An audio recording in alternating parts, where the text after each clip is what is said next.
Hello friends, welcome to easy notes for your online study channel. आप सबके अपने YouTube channel पे आप सभी का बहुत बहुत स्वागत है। फ्रेंड्स, यूजीसी नेट जून का जो एग्जाम है वो आने जा रहा है। कम टाइम बचा है, 18 मई आज हो गई है।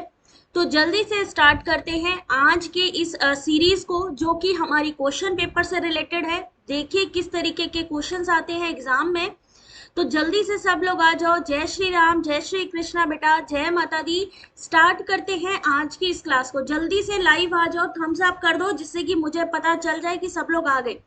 ऑडियो विजुअल क्लियर है या नहीं, एक बार कंफर्म कर दीजिए। 5 मार्च का शिफ्ट 1 का क्वेश्चन पेपर जो कि टफ आया था, जो कि टफ था। जनरली सभी लोगों से जैसा मुझे सुनने को मिला कि टफ पेपर है 5 मार्च की शिफ्ट 1 का। अभी हमने जो फिनिश किया कल 5 मार्च शिफ्ट 2 का था, बट आज हम 5 मार्च शिफ्ट 1 का क्वेश्चन पेपर सॉल्व करने वाले हैं।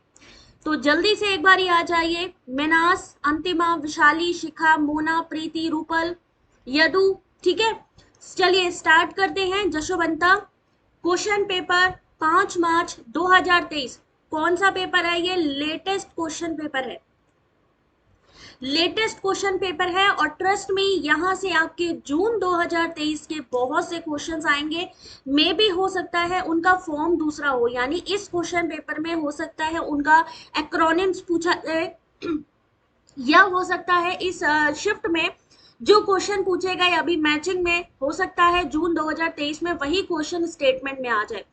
तो जल्दी से भाई आइए और वीडियो को एक लाइक कर दीजिए। स्टार्ट करते हैं। हाँ, 6 मार्च का भी करवाना है मिनास, इसके बाद हम 6 मार्च का ही स्टार्ट करेंगे।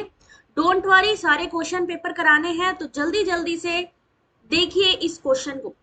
डीआई के क्वेश्चन को स्टार्ट करेंगे, लेकिन बाद में सबसे पहले थ्योरी, क्योंकि वो जल्दी कंप्लीट हो जाएगी। ठीक है, तो थ्योरी का क्वेश्चन नंबर 6, 5 क्वेश्चन डीआई के होते हैं। क्वेश्चन नंबर 6 पढ़िए और आंसर करिए। पीवाईक्यू इसलिए नहीं जरूरी है कि आपको सिर्फ उनको देखना जरूरी है, इसलिए भी जरूरी है क्योंकि उससे प्रैक्टिस करनी होती है, उससे आपके मोस्टली क्वेश्चन पूछे जाते हैं। इसलिए क्वेश्चन को पढ़ के आंसर करें। क्वेश्चन नंबर 6 2 मार्च का, यस।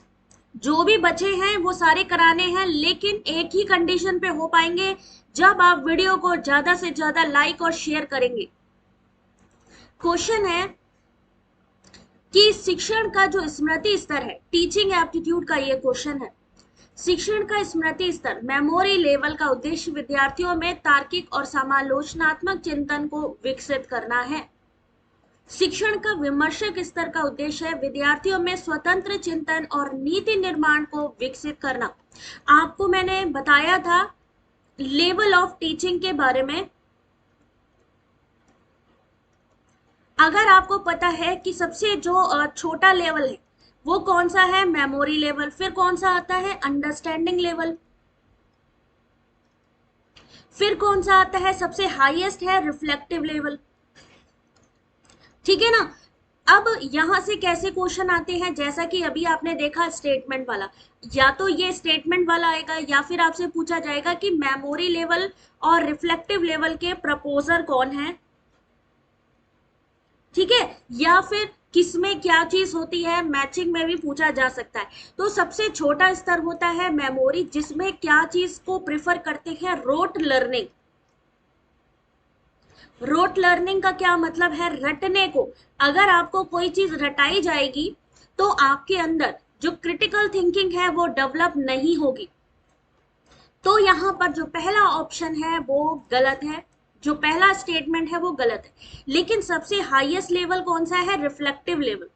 और उसमें क्या होता है, स्वतंत्र चिंतन, नीति निर्माण को विकसित करना। तो ऑप्शन नंबर 2 सही है, पहला गलत, यानी ऑप्शन नंबर डी बिल्कुल सही जा रहे हैं आप लोग। मेमोरी लेवल रट्टाफिकेशन चलता है जहां पे। वेरी गुड मिनास। Herbart, Morrison, Hunt memory level के हैं। हर्बर्ट, मॉरिसन है अंडरस्टैंडिंग के, और हंट किसके हैं, आपके रिफ्लेक्टिव के। कोई बात नहीं निधि, आराम से बेटा, आराम से क्लास लो, और वो भी तैयारी जरूरी है, उसको भी तैयारी करो। ठीक है, चलो देखो ध्यान से। ऐसा पिरामिड होता है, सबसे लो लेवल पे होता है स्मृति। क्यों? क्योंकि पहाड़ की चोटी पे, यानी हाईएस्ट लेवल है विमर्शी स्तर का। शिक्षण अधिगम के स्मृति स्तर को ऐसा शिक्षण अधिगम कहा जाता है जहां पर वास्तविक तथ्यों को कंठस्थ करने के अतिरिक्त कुछ भी नहीं होता। मेमोरी लेवल में हार्वर्ड ने बताया कि शिक्षण का स्मृति स्तर का उद्देश्य शिक्षार्थियों को तथ्यों के रटने पर बल देता है। निम्नलिखित क्षमताओं को विकसित कराया जाता है: मानसिक पक्षों का प्रशिक्षण, तथ्यों का ज्ञान, सीखे हुए को याद करना। यानी मेन चीज क्या है यहाँ पे, या तो रटना या किसी चीज को याद करना, है ना। तो ये चीज, बाकी विमर्शी स्तर की बात करें तो वहां पे क्रिटिकल थिंकिंग आपकी कल्पना शक्ति को बढ़ाता है। तो इसलिए स्टेटमेंट 1 रॉन्ग है और स्टेटमेंट 2 जो है वो सही है। Question number 7, question number 7, Deepshikha video का जो है जल्दी से सेटिंग पे चेक करो किस पे वीडियो क्लियर आ रहा है। क्वेश्चन नंबर 7 आपके सामने, स्वयं जैसे मंच के माध्यम से प्रदत्त पाठ्यक्रम सामग्री अधिगमकर्ताओं को किसी भी समय किसी भी स्थान पर पढ़ने उपयोग में सहायता करती है। चर्चा बोर्ड्स अतुल्यकालिक माध्यम के रूप में कार्य करते हैं क्योंकि कोई भी अधिगमकर्ता किसी भी समय पर प्रश्न या उत्तर को पोस्ट कर सकता है। स्वयं के बारे में यहाँ पर क्वेश्चन है आपका। राधे कृष्ण बेटा, जल्दी से इस क्वेश्चन का आंसर करिए। अब क्लियर है ना? निधि, वीडियो की क्वालिटी इनहेंस करो जल्दी से, क्योंकि ये यूजीसी के पेपर हैं तो नेचुरल सी बात है, कंप्यूटर बेस्ड एग्जाम होता है तो इतना इजी नहीं होगा आप लोगों को प्रॉपर सब चीजें दिख जाए, है ना। अगर वैसे टेक्स्ट मैसेज होता तो अलग बात थी, प्रॉपर दिखता। क्वेश्चन नंबर 7 पढ़ के आंसर करिए स्टेटमेंट का।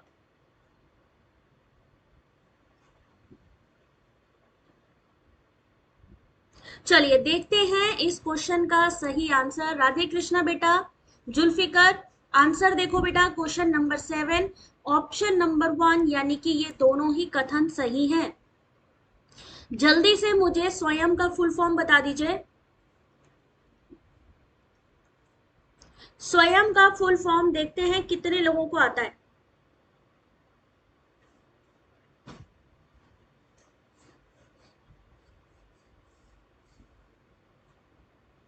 फुल फॉर्म ऑफ स्वयं, या तो ऐसे पूछा जाएगा या कहा जाएगा स्वयं में इस वाई का क्या मतलब होता है।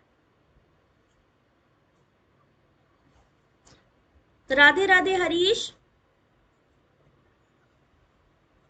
जल्दी करिए, ये क्वेश्चन आपके सामने, और ऐसे ही आपको एग्जाम में भी देखने को मिलेगा। स्वयं का फुल फॉर्म है study webs of active learning for young aspiring minds. किसके द्वारा शुरू किया गया कार्यक्रम है ये?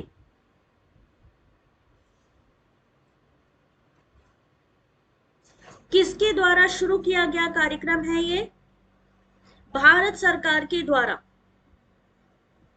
पूरा एक्सप्लेनेशन है यहाँ पे, बस पढ़ना आपका काम है।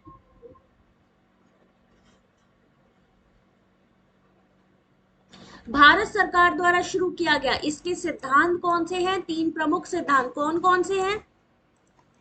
पढ़िए जरा सा। पहुंच, समता, गुणवत्ता।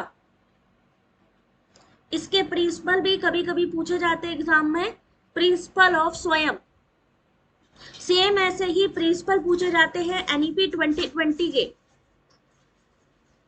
पहुंच, समता, गुणवत्ता प्राप्त करने के लिए स्वयं जैसे मंच के माध्यम से प्रदत्त पाठ्यक्रम सामग्री अधिगमकर्ताओं को कभी भी किसी भी समय उपयोग में मिलती है, क्योंकि ये क्या चीज है? ऑनलाइन कोर्सेस है। अतुल्यकालिक माध्यम में शिक्षार्थी या शिक्षक एक ही समय में मौजूद नहीं होते हैं। अतुल्यकालिक माध्यम में कोई भी अधिगम्यता किसी भी समय पर प्रदान या उत्तर पोस्ट कर सकता है। अतुल्यकालिक यानी असिंक्रोनाइज का जो उदाहरण है ईमेल, चर्चा बोर्ड, ब्लॉग।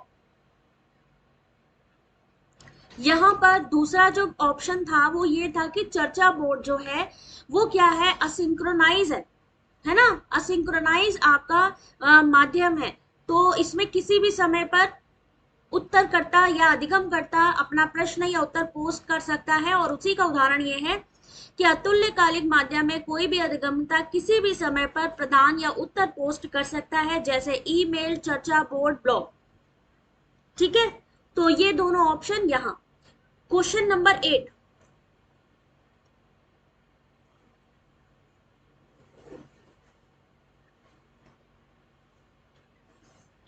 क्वेश्चन नंबर 8 आपके सामने, three principal access equity quality, very good. कौन सी शिक्षण केंद्रित कक्षा प्रबंधन की विशेषता है?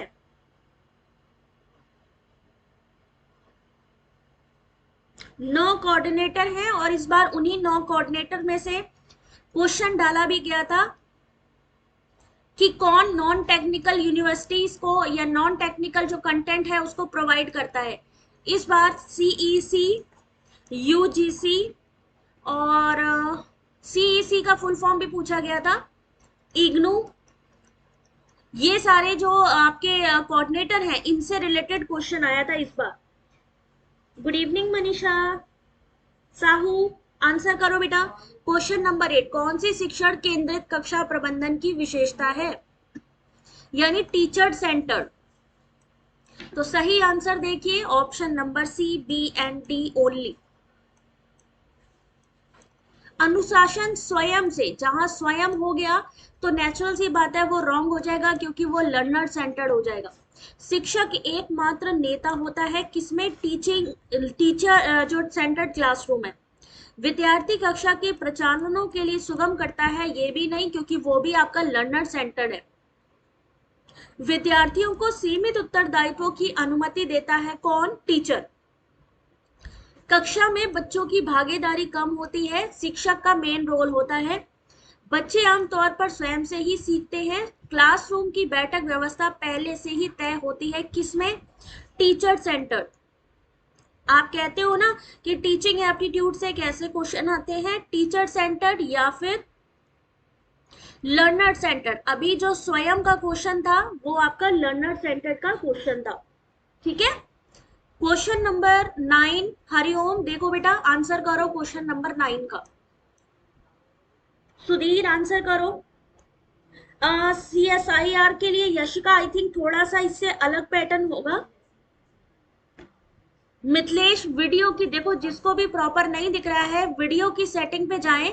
वीडियो की सेटिंग पे जा करके ऐसा बना होता है ना सेटिंग का, ऐसे करके वहां पे जाके देखो किस क्वालिटी में आपका वीडियो अच्छा आ रहा है। क्योंकि याद रखिए ये सीबीटी मोड के क्वेश्चन पेपर है और इस वजह से इनका विजन इसी तरीके आएगा आपको। जब ये पीडीएफ मिलेगी तभी आपको प्रॉपर दिख पाएगा। CEC, वेरी गुड मेनास, consortium for education commission 1993, very good job बेटा।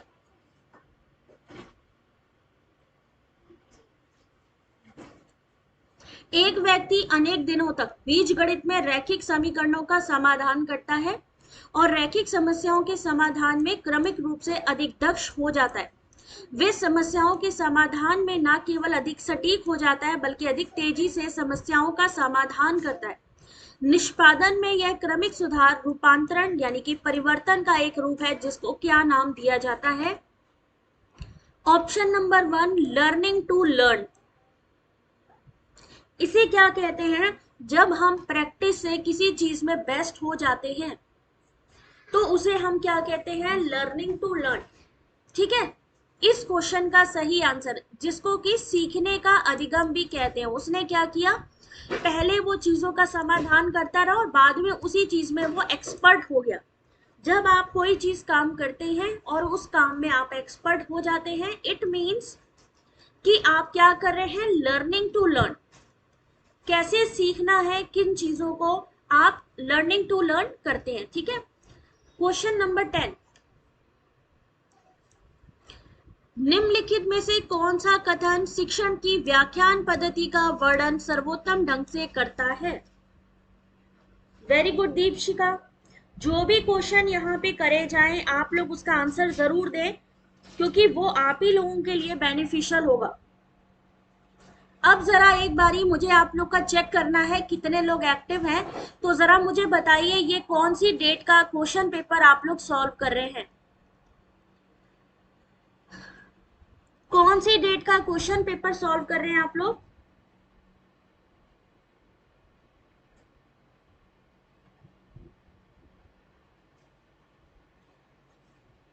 कोई बताएगा? मैंने जब क्लास स्टार्ट की थी उस समय बताया था। किसी को याद है मैंने कौन सी डेट का ये क्वेश्चन पेपर सॉल्व करवा रही हूँ? ये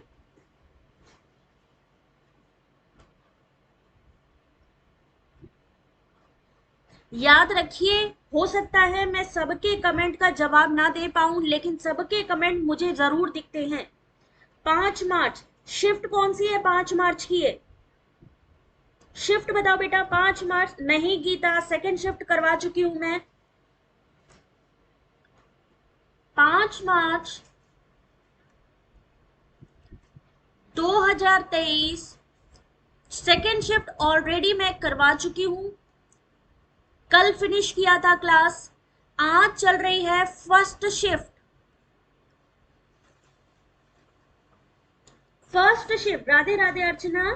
ठीक है, तो इसलिए अब आप समझो। कोई बात नहीं कोमल, ठीक है। इसलिए समझो इसकी इंपॉर्टेंस कि ये जो क्वेश्चन आप देख रहे हैं, यू आर वेरी लकी जैसे क्वेश्चन आप देख रहे हैं, क्योंकि किसी भी चैनल पे ये क्वेश्चन आपको देखने को नहीं मिलेंगे। इवन यूजीसी नेट की साइट पर भी ये क्वेश्चन पेपर नहीं है। यानी अगर आप चाहते हो कि फरवरी मार्च का क्वेश्चन पेपर देखना कि कैसा पेपर आया है, तो आपको सिर्फ हमारे चैनल पर ही ये मिलेगा देखने के लिए, साथ ही इसकी पीडीएफ भी मिलेगी।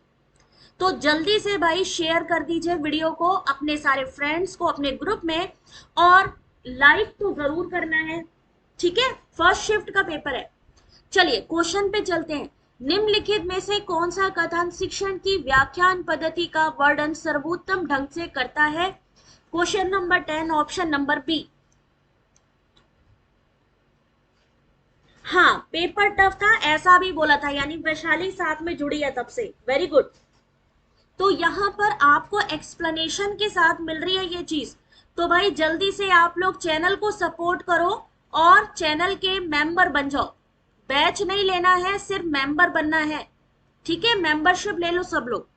क्वेश्चन नंबर 10, कौन सा कथन शिक्षण की व्याख्यान यानी लेक्चर मेथड का वर्णन करता है? सुबोध भाषा में विषय वस्तु की प्रस्तुति। विषय वस्तु क्या? जो चीज हम पढ़ाना चाह रहे हैं, कंटेंट डिलीवरी इन अ लूसिड लैंग्वेज। व्याख्यान विधि सबसे प्राचीन शिक्षण विधि में मानी जाती है। इस विधि में किसी भी पाठ को भाषण के रूप में बालकों के सामने पेश किया जाता है। इसमें अध्यापक किसी विषय पर कक्षा में व्याख्यान देते हैं और छात्र निष्क्रिय होकर सुनते हैं। यानी इसमें जो छात्र होते हैं वो एक्टिव नहीं होते।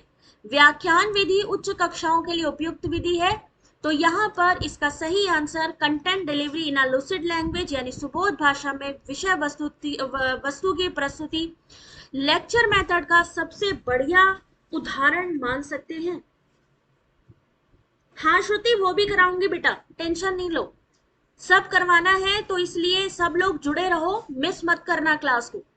क्वेश्चन नंबर 11, यदि किसी शोध पत्र के प्रकाशन या उनके किसी कॉन्फ्रेंस में प्रस्तुतिकरण है तो उसका मूल्यांकन किसी अन्य विशेषज्ञ द्वारा किया जाता है, तो इसे क्या माना जाता है?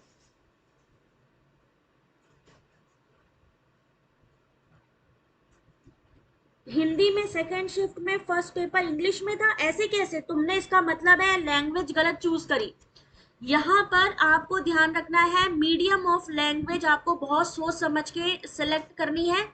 किस लिए? क्योंकि यहाँ पर आपका मान लीजिए हिंदी सब्जेक्ट है, जो सब्जेक्ट है वो तो हिंदी में ही आएगा। लेकिन अगर आपने इंग्लिश चूज किया है तो पेपर 1 आपको इंग्लिश में दिखाई देगा। तो अगर आप चाहते हो कि इंग्लिश हिंदी दोनों दिखाई दे, then you have to choose only Hindi language, ठीक है।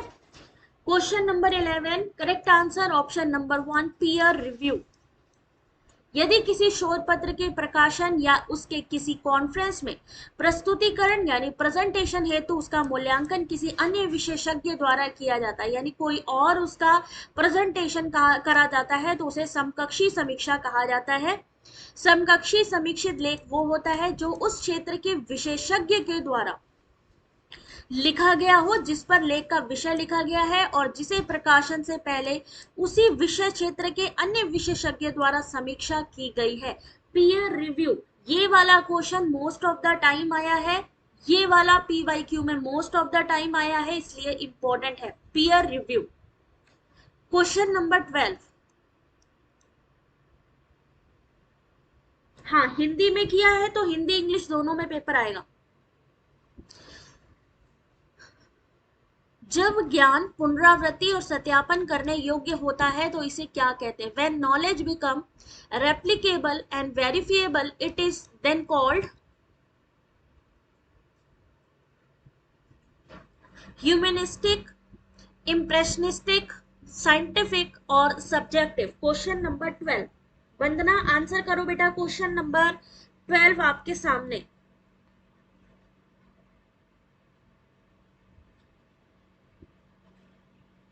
अल्पिका क्वेश्चन नंबर 12, मृणाली ने सी दिया है, देखते हैं सी सही है कि नहीं। बिल्कुल सही है। जब हम ज्ञान की पुनरावृत्ति सत्यापन करने योग्य होता है तो इसे हम कहते हैं वैज्ञानिक यानी कि साइंटिफिक। किसी प्रक्रिया को बार बार दोहराना क्या कहलाता है? पुनरावृत्ति यानी रेप्लिकेबल। यह कार्य किसी लक्ष्य परिणाम की प्राप्ति के लिए हो सकता है। पुनरावृत्ति का प्रयोग विभिन्न क्षेत्रों में होता है। सत्यापन का शाब्दिक अर्थ है सत्य को प्रमाणित करना यानी किसी चीज को वेरीफाई करना। ये मूल्यांकन करने के लिए किया जाता है कोई उत्पाद, सेवा या सिस्टम विकास चरण की शुरुआत में लाए गए नियम, विनिर्देशों या शर्तों का अनुपालन कर रहा है या नहीं। तो साइंटिफिक इसका correct answer. Very good job. Question number 13। निम्नलिखित में से सफल साक्षात्कार के क्या मानदंड हैं? Which of the following are the criteria of a successful interviewer?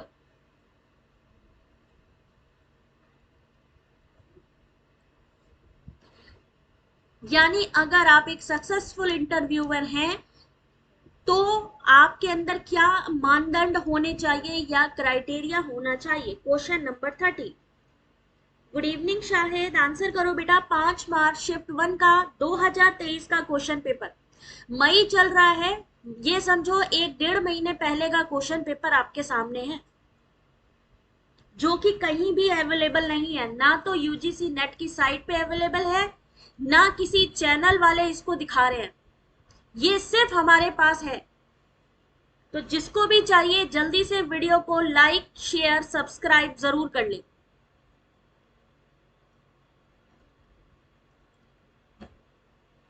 Answer देखिए question number 13, option number 1 ABCD।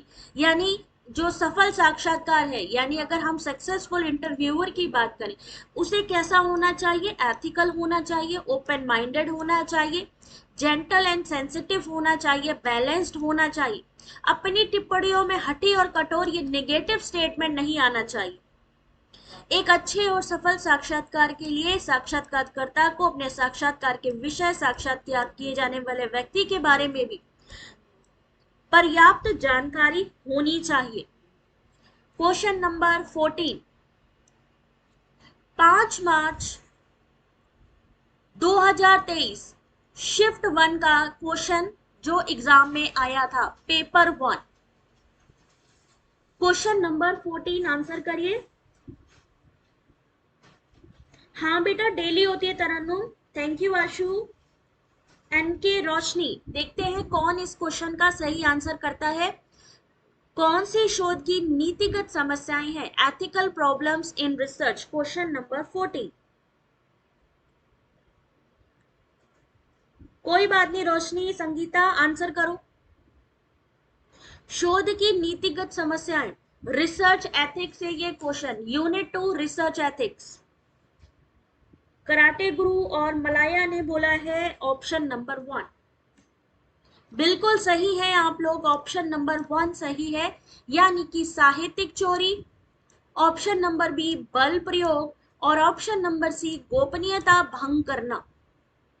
यानी कि अगर आप किसी का मान लीजिए कंटेंट चुराते हैं, बल प्रयोग करते हैं, या फिर ब्रीच ऑफ कॉन्फिडेंशियल यानी कोई कॉन्फिडेंशियल चीज को लीक करते हैं, तो आप शोध की नीतिगत यानी एथिकल प्रॉब्लम को फेस करते हैं। Correct answer option number 1। Very good.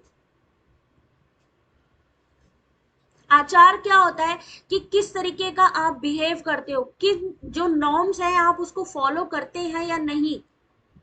भाई हर एक चीज के नॉर्म्स होते हैं ना, कोई भी चीज आप ओपन करते हैं कुछ शर्तें होती हैं, कि देखिए आपको इन इन चीजों को फॉलो करना है। अगर आप उन चीजों को, टर्म्स एंड कंडीशन को फॉलो नहीं करते हैं, इट मीन्स कि आप क्या कर रहे हैं, एथिक्स को फॉलो नहीं कर रहे। इसलिए रिसर्च में सबसे इंपॉर्टेंट है क्रेडिट देना। अगर आप किसी का कंटेंट यूज भी कर रहे हैं, देन आपको क्रेडिट देना होगा उसके लिए, उस चीज को। क्वेश्चन नंबर 15,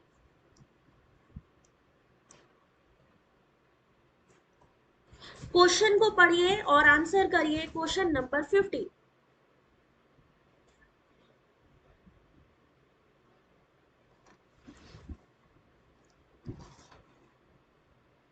आचारिक मतलब सही आचरण करने वाला आपका व्यवहार। Very good. आप लोग भी जो उसके बारे में, उस कंटेंट, उस टॉपिक के बारे में जानते हैं, अपने अपने ओपिनियन जरूर दिया करिए कि यहाँ पर इसके बारे में हमें ये भी पता है। जैसे अगर ओपन एंडेड जानते हैं या क्लोज एंडेड जानते हैं, तो आपको वो चीज एक्सप्लेनेशन अपने कमेंट सेक्शन पे जरूर लिखना है। ओपन एंडेड प्रश्नों के लिए उत्तरदाता लंबाई के बंधन से रहित अपने उत्तर लिख सकते हैं। सर्वेक्षण शोध में टेलीस्कोपिंग की स्मृति परिघटना की समस्या नहीं होती है।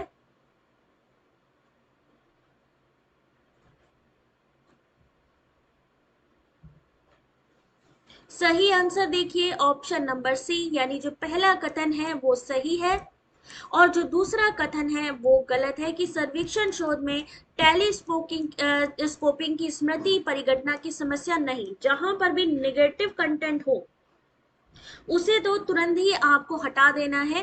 ओपन एंडेड क्या होता है, जरा एक बार पढ़ लीजिए। ओपन एंडेड प्रश्न ऐसे प्रश्न होते हैं जिनका बहुत अधिक विस्तृत जवाब देने की आवश्यकता होती है। यदि हम ओपन एंडेड प्रश्न के बारे में अधिक विस्तार से बात करें तो इनके बारे में सबसे उल्लेखनीय तथ्य यह है कि इनका उत्तर केवल हाँ या ना में नहीं दिया जा सकता। ओपन एंडेड में केवल आप यस या नो नहीं कर सकते। ओपन एंडेड प्रश्नों के लिए उत्तरदाता लंबाई के बंधन से रहित अपने उत्तर को लिख सकते हैं। अगर हम बात करें कि यूजीसी नेट जो पहले एग्जाम होता था वो कैसा होता था, जहां पे आपको एसे टाइप लिखना पड़ता था, वो होता था ओपन एंडेड। ठीक है, यहाँ पर उसके बारे में लिखा भी है कि, है ना, कि अगर आपको विचारों को लिखना है, हर एक चीज है, सर्वेक्षण के बारे में भी है, लेकिन हम ओपन एंडेड की बात करें, open ended is quality unstructured. Very good. ठीक है, तब ओपन एंडेड होता था, लेकिन आज कैसा पेपर आता है, क्लोज एंडेड।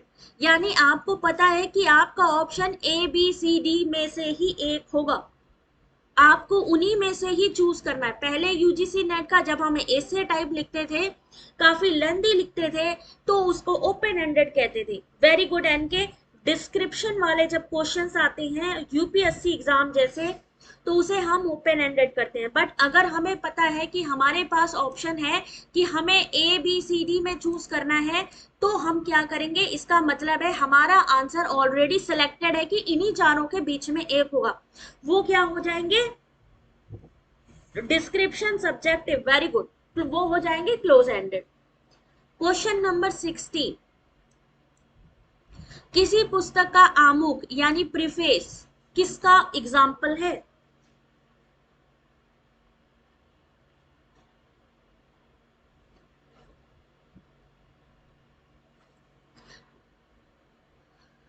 अब देखिए कम्युनिकेशन कितने प्रकार का दिख रहा है यहाँ पे। Convoluted communication, ritualistic communication, informal के बारे में आप जानते ही हैं। फीड फॉरवर्ड कम्युनिकेशन, अभी जो आप सिलेबस आप उठा के देखोगे, सिलेबस में कहीं पर भी इन कम्युनिकेशन के बारे में नहीं बताया गया है कि कन्वोल्यूटेड क्या है, रिचुअलिस्टिक क्या है, जो है फीड फॉरवर्ड कम्युनिकेशन क्या है। तो जब हम बात करते हैं पैटर्न की, या हम बात करते हैं सिलेबस की कि कहाँ पे चेंज हुआ है, देख सकते हैं। इसीलिए आप लोगों को जो लेटेस्ट क्वेश्चन पेपर है जरूर सॉल्व करने चाहिए। प्रिया बत्रा, ईडब्ल्यूएस का वही कैटेगरी है जो आपका जनरल वालों की है, तो सेम चीज है। आपके लिए 30 साल एज है, फीमेल के लिए 35 है, परसेंटेज 55%, चाहे वो आपका ईडब्ल्यूएस हो या जनरल हो। ठीक है, चलिए question number 16 option number D, feed forward communication. आमुख से तात्पर्य, प्रीफेस से तात्पर्य क्या चीज है? किसी फीचर लेखन के सबसे पहले पैराग्राफ, अर्थात किसी फीचर लेखन में जो परिचय दिया होता है, जो इंट्रोडक्शन दिया होता है, उसे हम क्या कहते हैं? आमुख। किसी पुस्तक का आमुख पुष्टि अग्रसारी संप्रेषण का उदाहरण है। अग्रसारी क्या है? अग्रसारी यानी कि फीड फॉरवर्ड इस संदर्भ का प्रावधान है जो संचार से पहले वो कहना चाहता है, यानी इंट्रोडक्शन में वो क्या कहना चाह रहा है आपसे, यही है। यानी अब आपसे रिसर्च की जैसे बुक लिखते हैं, सारी चीजें होती है, तो उससे भी आपसे क्वेश्चन पूछे जा रहे हैं। याद रखिए कैसे तैयारी करनी है, इसके लिए आपको देखने पड़ेंगे पीवाईक्यू, आपको पता लगेगा लेटेस्ट पैटर्न के बारे में। जितने भी नोट्स हैं उनको उठा के देखिए, हमारे चैनल पर अवेलेबल है। ठीक है, तो जनरली क्या है, नई नई चीजें आ रही है आपके सामने ही है, तो डेली बेसिस पे ही तैयारी करनी पड़ेगी। क्वेश्चन नंबर 70, एक संदेश के नीचे एक संदेश को किस रूप में संदर्भित किया जाता है? 1 महीने का टाइम है, कोशिश करिए 2 घंटा पेपर 1 को दीजिए।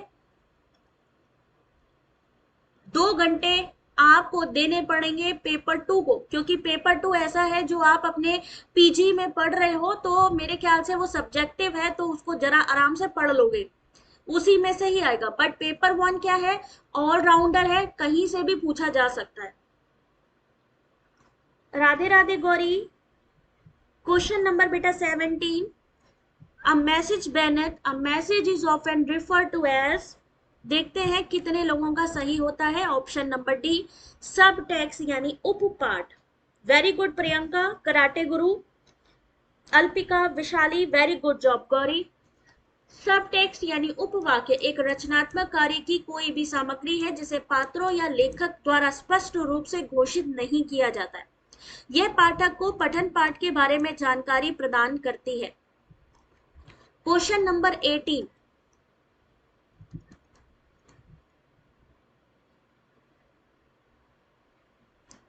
ऑनलाइन सूचना के संदर्भ में कौन सा पूर्वापाय है? मतलब जब आप किसी को ऑनलाइन इंफॉर्मेशन दे रहे हैं तो आपको कौन सी प्रिकॉशन नेसेसरी है? Question number 18। प्रणाम कराटे गुरु बेटा, खुश रहो। आंसर करो बेटा इस क्वेश्चन का। देख रहे हो लेंथ, यानी 4 ऑप्शन यहाँ, 5 ऑप्शन यहाँ है, 4 ऑप्शन यहाँ है, यानी एक क्वेश्चन के हैं 9 ऑप्शंस। एक क्वेश्चन है तो सोचिए उसको पढ़ने में कितना टाइम लगेगा जब इस तरीके के कोड वाले क्वेश्चन होंगे, और ऐसे क्वेश्चन सबसे ज्यादा एग्जाम में पूछे जा रहे हैं। दोनों पेपर में कम से कम 40% होना चाहिए, बोथ पेपर में कम से कम 40% क्वालिफाई होना चाहिए, बट जो मेरिट बनती है 70+ वालों की बनती है, याद रखिएगा। Question number 18 option number C, यानी कि ऑप्शन नंबर सी, डी और ई। ऑनलाइन सूचना प्रणाली या वेब आधारित सूचना प्रणाली एक ऐसी सूचना प्रणाली है जो उपयोगकर्ता या अन्य सूचना प्रणालियों को सूचना और सेवाएं प्रदान करने के लिए इंटरनेट वेब प्रौद्योगिकियों का उपयोग करती है, जिसमें कि संबंधित वेबसाइट के होम पेज या अबाउट अस पर जांच करा जा सकता है। तिथि के बिना सूचना पर विश्वास नहीं करना है। सदैव उस संस्था पर विश्वास ना करें जिसकी अपनी वेबसाइट है। इस क्वेश्चन का सही answer option number C. Question number 19,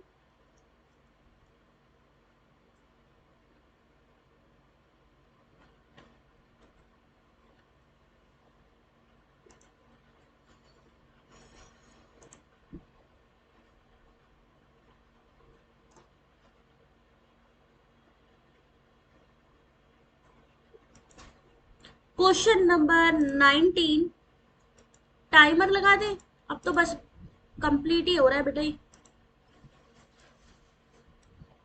answer करो question number 19। In the transmission model of communication, the emphasis is not on the process of communicating. On the other hand, the symbolic model does not focus on the process of exchange of information.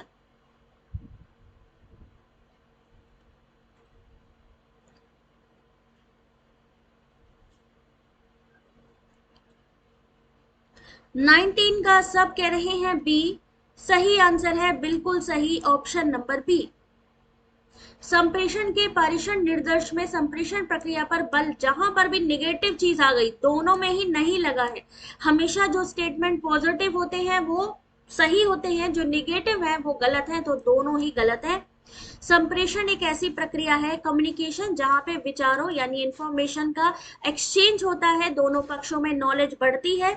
संप्रेषण के पारेषण निर्देश में संप्रेषण की प्रक्रिया पर बल दिया जाता है, जबकि प्रतीकात्मक निर्देश सूचना के आदान प्रदान की प्रक्रिया पर ध्यान केंद्रित करता है। ये दोनों ही गलत है। ऑप्शन नंबर क्या होगा स्टेटमेंट, ये दोनों सही है। ठीक है, क्वेश्चन नंबर 20।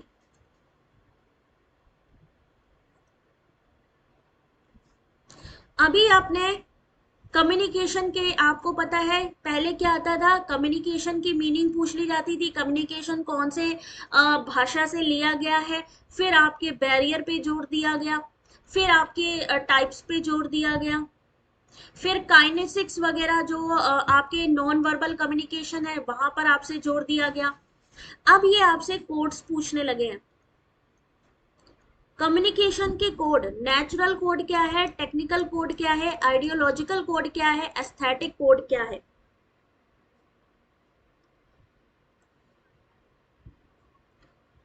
यहाँ पे नए नई चीजें आ रही हैं, तो कुछ चीजें तो आपके सिलेबस में है ही नहीं जो इसमें दिखा रही है। कोड के बारे में आपके कम्युनिकेशन का जो सिलेबस है वो अपडेटेड ही नहीं है, ये नए क्वेश्चंस है। कम्युनिकेशन कोड से क्वेश्चन आ जाएगा दोबारा भी।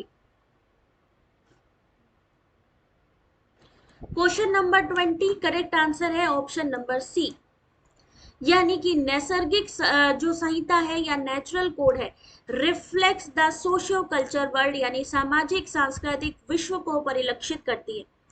Technical code, operational mode of media. Ideological code क्या हो गया आपका, रिफ्लेक्शन ऑफ मास और कलेक्टिव परसेप्शंस। एस्थेटिक कोड क्या चीज है आपका, एप्रिसिएशन ऑफ कल्चरल आर्टिफैक्ट। यहां से क्वेश्चन आपका आ रहा है, यानी अब आपने ये चीजें पढ़नी है कि कम्युनिकेशन के कौन कौन से कोड होते हैं। कम्युनिकेशन के कौन कौन से कोड होते हैं, ये चीजें आपने पढ़नी है। तो क्या लगता है क्वेश्चन पेपर कंप्लीट हो गया।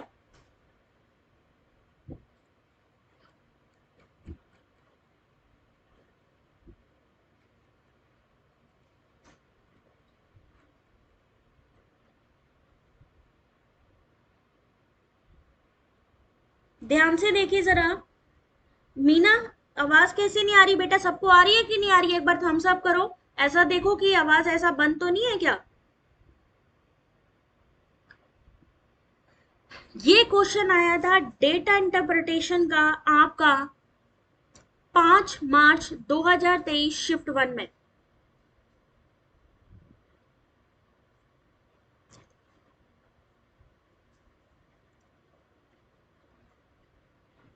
हाँ, मैं कोशिश करूंगी, अगर कोई क्लास होती है, अगर मैं अरेंज कर पाई, अदरवाइज रिकॉर्डेड डाल दूंगी, तो आप लोग उसको देख लेना, कुछ ना कुछ तो होगा। अभी ये वाले डीआई को देखो जरा, डीआई प्रैक्टिस करना भी जरूरी है। तो डीआई का ये क्वेश्चन आप लोग देखिए, कितने लोग इस क्वेश्चन को सॉल्व कर पाएंगे। आ रही है, यहाँ पे क्या दिया गया है, आपके एचपी शोरूम दिए हुए हैं ए से लेके एफ तक, ए से लेके एफ तक के एचपी शोरूम दिए गए हैं। नंबर ऑफ आउटलेट दिया गया है, नंबर ऑफ आउटलेट, यानी कि अगर मान लीजिए एचपी शोरूम है 2020 में, ए शोरूम के 2 आउटलेट थे, 2021 में 3 आउटलेट थे। एवरेज सेल दी गई है कि उन आउटलेट्स में कितनी बिक्री हुई, उन आउटलेट्स में कितना बेनिफिट हुआ। आवाज क्लियर है अतुल, चलो वेरी गुड। ठीक है, तो ये आपका आया था डीआई का क्वेश्चन, कितने लोग सॉल्व कर लेंगे जरा बताना। यदि प्रति विक्रय केंद्र लाभप्रदता, प्रति विक्रय केंद्र औसत लाभ का प्रति विक्रय केंद्र औसत बिक्री से अनुपात है, तो किस शोरूम की वर्ष 2020 में प्रति विक्रय केंद्र लाभप्रदता उच्चतम थी?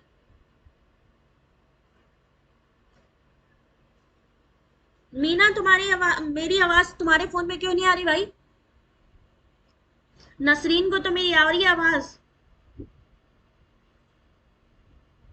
कभी कभी जो यूट्यूब है ना, यूट्यूब का जो वीडियो होता है वहां पर भी ऑप्शन होता है आवाज बंद होने वाला। देखो कहीं यूट्यूब की वीडियो में तो नहीं आपने जो है टिक कर दिया है। कौन कर लेगा ये वाले डीआई को सॉल्व, जरा हाथ उठाना। पहला क्वेश्चन है आपके सामने, कौन सॉल्व करके दे सकता है इसका आंसर?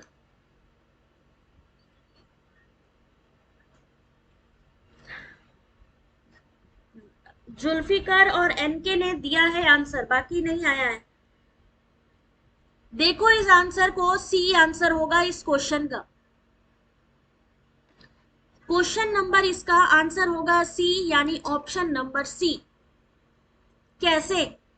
इन्होंने क्या पूछा इस क्वेश्चन में कि प्रति विक्रय केंद्र लाभप्रदता कितनी थी। If the profitability per outlet is the ratio of average profit per outlet to the average sale, यानी आपको एवरेज प्रॉफिट निकालना है, एवरेज प्रॉफिट एवरेज सेल, ठीक है, ये फॉर्मूला लगेगा आपका। Then the profitability per outlet was highest in 2020 for the HP showroom. Same चीज है, सबसे पहले आपका औसत लाभ और औसत बिक्री, बट यहाँ पे अगर आप देखेंगे तो जो टोटल प्रॉफिट है ये एवरेज में नहीं दिया गया, जबकि यहाँ पर जो एवरेज सेल है ये एवरेज में दी गई है, ये एवरेज में दी गई है लेकिन प्रॉफिट एवरेज में नहीं दिया गया। तो हमें क्या करना है, सबसे पहले इसको हमें क्या करना है, एवरेज निकालना है। फॉर्मूला आपके सामने है, ध्यान से देखिएगा, फिर से क्वेश्चन आ सकता है। प्रति विक्रय केंद्र की लाभप्रदता, सबसे पहले शोरूम ए की बात करते हैं। किसमें बात करेंगे, 2020 के लिए बात करेंगे, तो 2020 यहां उठाइए, 2020 को यहां से लीजिए और 2020 का डेटा यहां से लीजिए, ठीक है। शोरूम ए की बात करते हैं, तो शोरूम ए में 2020 में प्रति विक्रय केंद्र, तो यहाँ पे कितने शोरूम है ए में, 2020 की बात करें, 21 में मत जाइएगा, दो है ना, इस दो को लिख दीजिए यहाँ पे नीचे। औसत लाभ बेनिफिट निकालना है, कितने हैं यहाँ पे, 80, डिवाइड कर दीजिए, निकलेगा 40 लाख। जब हमें प्रति केंद्र की लाभप्रदता चाहिए तो औसत लाभ, लाभ हमने लिखा 40, अब हमें निकालनी है औसत बिक्री जो कि ऑलरेडी हमारी दी हुई है, कितनी है, 100। इस 100 को लिख दीजिए नीचे, तो निकल आएगा 0.4 लाख। पहला सॉल्व हुआ। सेम चीज बी में करेंगे, सबसे पहले निकालेंगे, देखिए सिर्फ हमें दो चीज निकालनी है, एक निकालना है औसत लाभ, एक निकालना है बिक्री, क्योंकि बिक्री एवरेज सेल ऑलरेडी हमारी औसत में निकली है, तो हमें सिर्फ यहाँ पे निकालना है जो हमारा प्रॉफिट है उसका औसत। औसत निकालने के लिए अब जैसे शोरूम बी है, शोरूम बी पे गए, ठीक है, क्या करना है, यहाँ पे शोरूम बी की अगर हम बात करें तो टोटल कितना है यहाँ पे, जल्दी बताइए टोटल कितना है यहाँ पे, 250, 250, और यहाँ पे ये कितना है, 4, तो 250 को भाग दे दीजिए 4 से, कितना आया, 62.5 लाख। अब लाभ को ऊपर लिखा और 340 क्या था, एवरेज बिक्री, सिर्फ 2020 की देखनी है, 0.18 लाख। क्या हुआ, क्वेश्चन समझ में आया कि नहीं आया, ये बताओ पहले।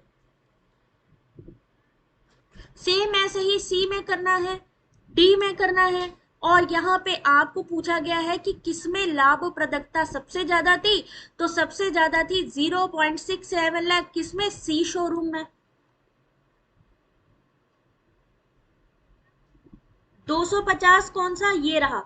ये जब आप प्रॉफिट देखो, यहाँ पे सिर्फ दो गेम है, एक है अगर आप अपना जो है एवरेज प्रॉफिट निकाल लीजिए, एवरेज सेल्स निकाल लीजिए, क्योंकि एवरेज सेल ऑलरेडी दी गई है इस वाले कॉलम पे, तो आपको एवरेज प्रॉफिट निकालना है। एवरेज प्रॉफिट निकालने के लिए, क्योंकि इन्होंने सिर्फ 2020 की बात करी है, तो अगर हम ए का निकालेंगे तो जो आउटलेट है उससे भाग दे दीजिए, यानी 2 आउटलेट है तो 80 से भाग देंगे 40, यानी उसका प्रॉफिट हुआ 40 लाख।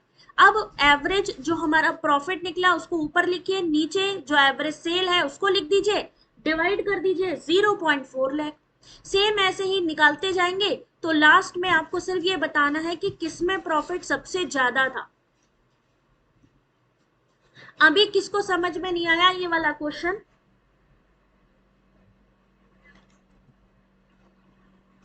जरा हाथ उठाइए किसको ये वाला क्वेश्चन अभी भी समझ में नहीं आया।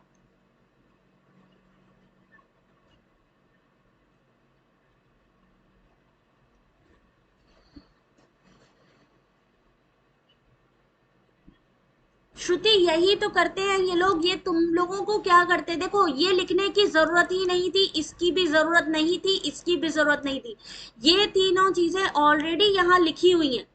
इन्होंने सिर्फ ये चीजें इसलिए लिखी हैं जिससे आप लोगों को कंफ्यूज कर सकें कि आपका जो क्वेश्चन है कितना बड़ा है। अगर ये स्टेटमेंट इतना बड़ा नहीं भी लिखते तो भी कोई इशू नहीं होता। अगर इस स्टेटमेंट को आप हटा दो तभी भी आपको आराम से हिंट हो जाएगा कि टेबल में एचपी शोरूम दिए हैं, नंबर ऑफ आउटलेट दिए हैं, एवरेज सेल दी गई है, प्रॉफिट दिया हुआ है। ठीक है, ये लोग क्या करते हैं, मेनली आपके क्वेश्चन को बढ़ाते हैं स्टेटमेंट के थ्रू।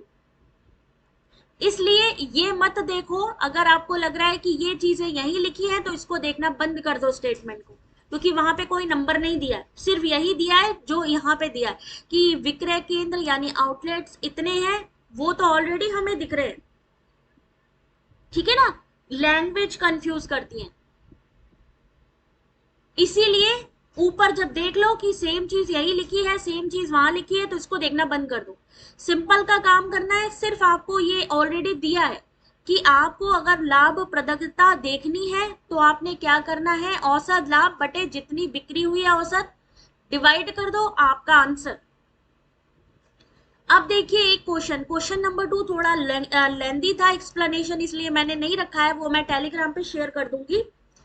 अभी क्वेश्चन नंबर 3 देखिए, दिए गए शोरूम के सभी विक्रय केंद्र हेतु यदि कुल लाभ कुल बिक्री से कुल निवेश को घटाने के बाद प्राप्त राशि के बराबर है तो 2020 में एचपी शोरूम एफ का कुल निवेश कितना था? 2020 में शोरूम एफ, यानी सबसे नीचे आ जाओ,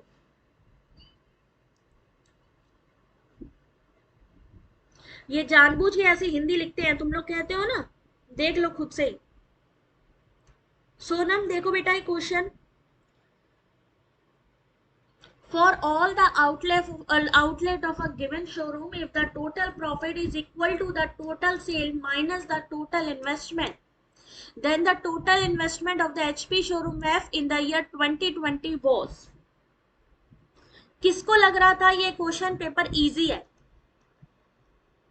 किसको लग रहा है कि ये इजी है, किसको लग रहा है कि ये मॉडरेट है, और किसको लग रहा है कि ये टफ है?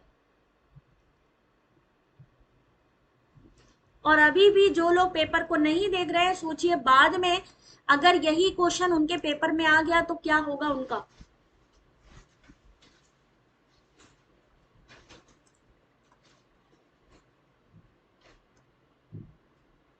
क्या लग रहा है, कैसा पेपर है? क्वेश्चन नंबर 3 का आंसर देखिए, सी होगा। कैसे? कुल लाभ निकालने के लिए कुल बिक्री माइनस कुल निवेश करना है। ऐसे ही अगर हमें कुल निवेश पता करना है तो कुल बिक्री माइनस कुल लाभ, ये दो फॉर्मूले हैं यहाँ पे। हमें अगर टोटल प्रॉफिट पता करना है तो कुल बिक्री माइनस कुल निवेश कर देंगे। अगर हमें टोटल इन्वेस्टमेंट पता करना है तो टोटल बिक्री और टोटल माइनस कर देंगे जो प्रॉफिट हुआ। 2020 में एचपी शोरूम एफ का जो कुल लाभ है वो कितना है? 30 लाख। 2020 में एचपी शोरूम की जो कुल बिक्री है वो कितनी है? 80। 80 क्या हो जाएगा, कितने आउटलेट्स हैं, 5, तो 80 इंटू 5 कर दीजिए, निकला 400 लाख, 400। ठीक है, फिर क्या हो गया, 2020 में एचपी शोरूम का जो कुल निवेश है, निवेश के लिए क्या करना था, टोटल बिक्री माइनस जो टोटल प्रॉफिट है माइनस कर दो। तो 400 में 30 को माइनस किया तो कितना आंसर आया, ऑप्शन नंबर सी 370।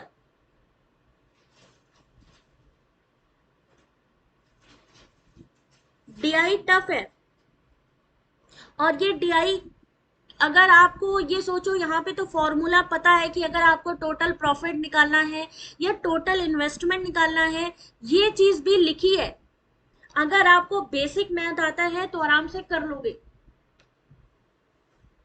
लेकिन विदाउट प्रैक्टिस बहुत मुश्किल है। मॉडरेट प्लस टफ है, ओ माय गॉड। देवराज देख लो बेटा, इतना इंपॉर्टेंट वीडियो है और फिर भी अगर लाइक ना मिले तो बेकार है ना। सब लोग लाइक तो कर ही दिया करो। देवराज ने बिल्कुल सही बात की, इसके कमेंट को तो पिन करना ही पड़ेगा। चलो अगला क्वेश्चन देखो, क्वेश्चन नंबर 4, किसी शोरूम के सभी विक्रय केंद्रों की कुल बिक्री 2020 में किस एचपी शोरूम में सबसे ज्यादा थी। टोटल सेल, टोटल सेल की बात करें तो ये हो गया, total sale from all the outlet in a showroom was the highest in 2020। किस एचपी शोरूम में सर्वाधिक थी, ए बी ई सी। अब आप सोचिए, जो हिंदी सब्जेक्ट वाले बच्चे हैं, जिनका कि मैथ से कोई लेना देना नहीं है, मैथ उन्होंने हिंदी सब्जेक्ट में कहीं आती ही नहीं है, लेकिन यहाँ पे जो इस तरीके का क्वेश्चन दिया है, उनकी क्या हालत हुई होगी डीआई को देख करके। क्वेश्चन नंबर 4, आंसर देखिएगा, किसी शोरूम के सभी विक्रय केंद्रों की कुल बिक्री 2020 में किस एचपी शोरूम में सबसे ज्यादा थी। तो 2020 की बात करें तो ए में निकालेंगे, क्या निकालेंगे, जो हमारी सेल्स है 100 इंटू 2 करेंगे, कितना हो गया 200।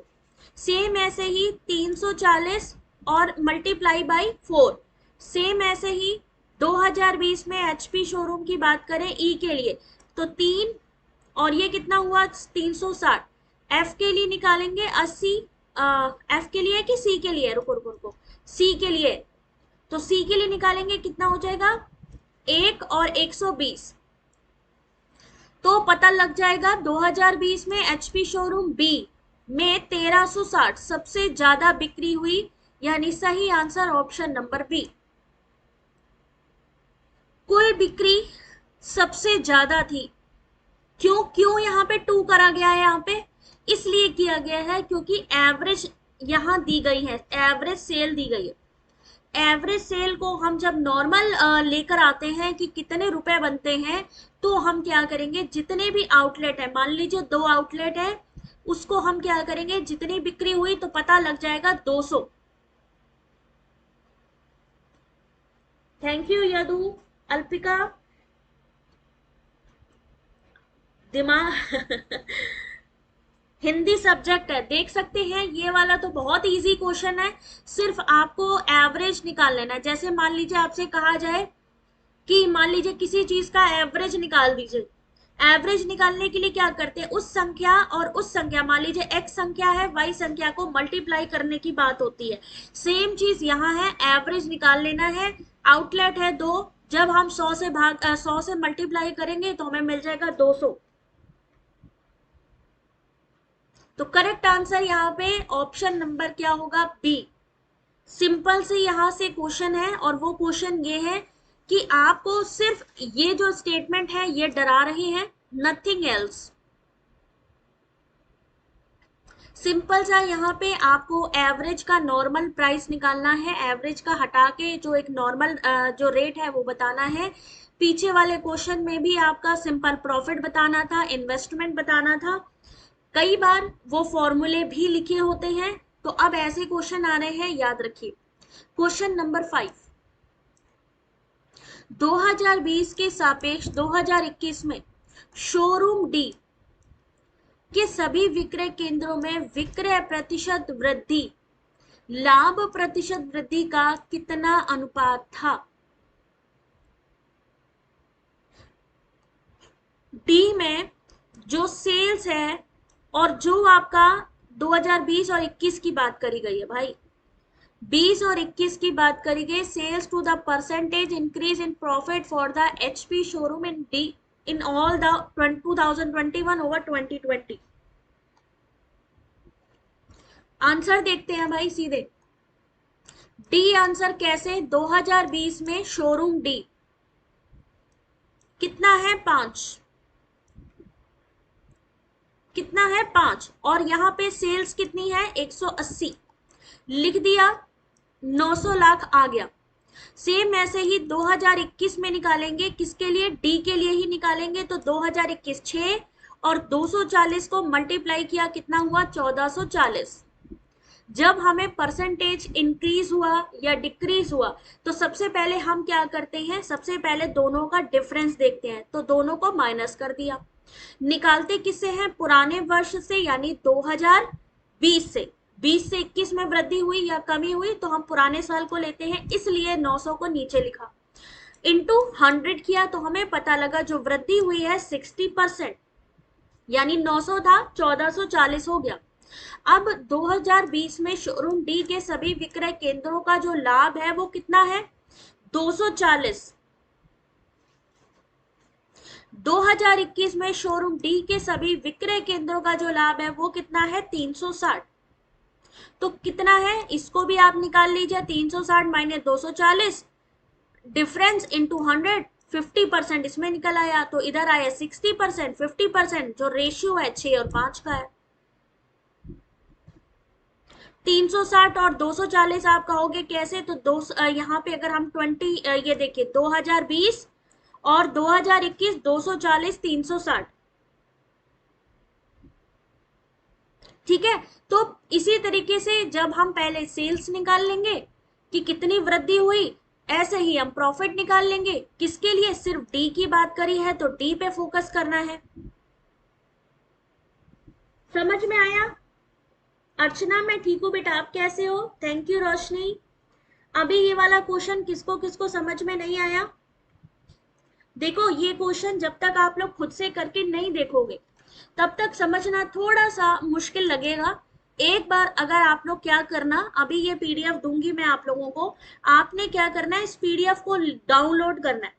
डाउनलोड करने के बाद इन क्वेश्चंस को फिर से देखना कि कैसे मैम ने सॉल्व किया था। कोशिश करना सॉल्व करने की। नहीं समझ में आए तो एक्सप्लेनेशन दिए हैं, आराम से एक्सप्लेनेशन को पढ़ के सॉल्व करना।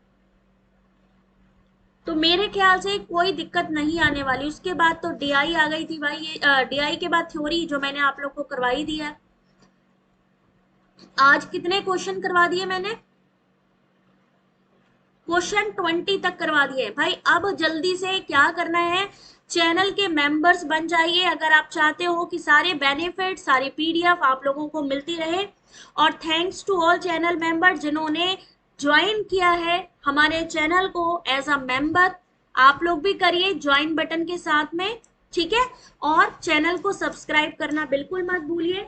आपसे मिलेंगे नेक्स्ट क्लास में। तब तक के लिए वीडियो को लाइक शेयर करना है, और यार फीडबैक देना तो भूलना ही नहीं है। फीडबैक नहीं दोगे तो कैसे चलेगा?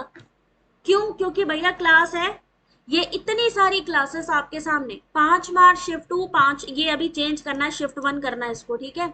कम्युनिकेशन, कितनी सारी चीजें हैं जो आपको फ्री मिल रही हैं। संगीता करके देखना बेटा, तब आएगा। और नहीं फिर भी नहीं समझ में आए तो बता देना, मैं एक बार फिर से क्लास ले लूंगी और आप लोगों को समझा दूंगी। एक बार करके देखना, नहीं समझ में आता तो दोबारा से मैं करवाऊंगी। और कम्युनिटी पोस्ट पर डेली क्विज डाल रही हूँ, बच्चे पार्टिसिपेट नहीं कर रहे हैं, क्विज पे पार्टिसिपेट करो। और वहां पर एक्सप्लेनेशन भी दिया है, उसको देखो। शॉर्ट वीडियो होते हैं 7 से 8 सेकंड के, भाई उसको लाइक कर दिया करो। यही सोच लिया करो मैम ने वीडियो बनाए हैं, लाइक करना है, ठीक है। लाइव वीडियो तो देख ही रहे हो, साथ ही वीडियोस में भी जो अपडेटेड इंफॉर्मेशन है उसको जरूर देखो। अच्छी लगी? थैंक यू बच्चा, थैंक यू वेरी मच बेटा। ठीक है, तो अब मिलते हैं नेक्स्ट क्लास में। तब तक के लिए अपना ध्यान रखना है, वीडियो को लाइक करने के बाद जाना है, रोज क्लास इसी टाइम पर होता है बेटा, ठीक है, रोज क्लास रहता है 8 साढ़े 8 बजे के बाद कभी भी क्लास लग जाती है। बाकी टेलीग्राम ज्वाइन कर लो जिससे कि आप लोगों को क्लास की अपडेट मिलती रहे। और वीडियो को लाइक शेयर सब्सक्राइब करना बिल्कुल ना भूलें। थैंक यू वेरी मच बेटा, God bless you, take care.